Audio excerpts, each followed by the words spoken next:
عبادت ہو تو ایسی ہو، تلاوت ہو تو ایسی ہو، سارے شبیر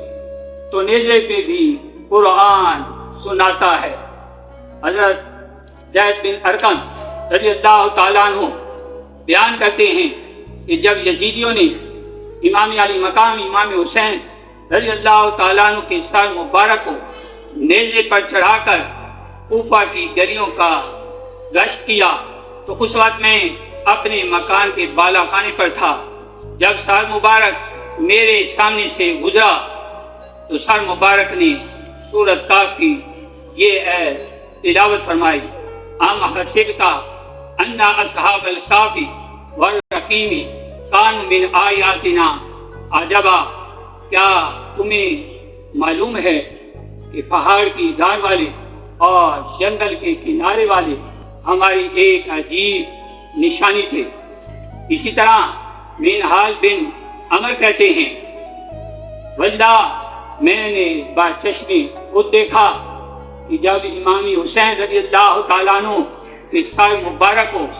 لوگ نیزے پر لیے جا رہے تھے تو میں دمشق میں تھا۔ ایک شخص نے سر مبارک کے سامنے سورۃ کاف کی یہ ایت تلاوت کی، ام حسبت ان اصحاب الکاف والرقیم کانوا من آیاتنا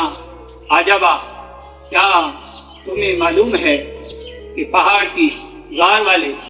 اور جنگل کے کنارے والے ہماری ایک عجیب نشانی تھے۔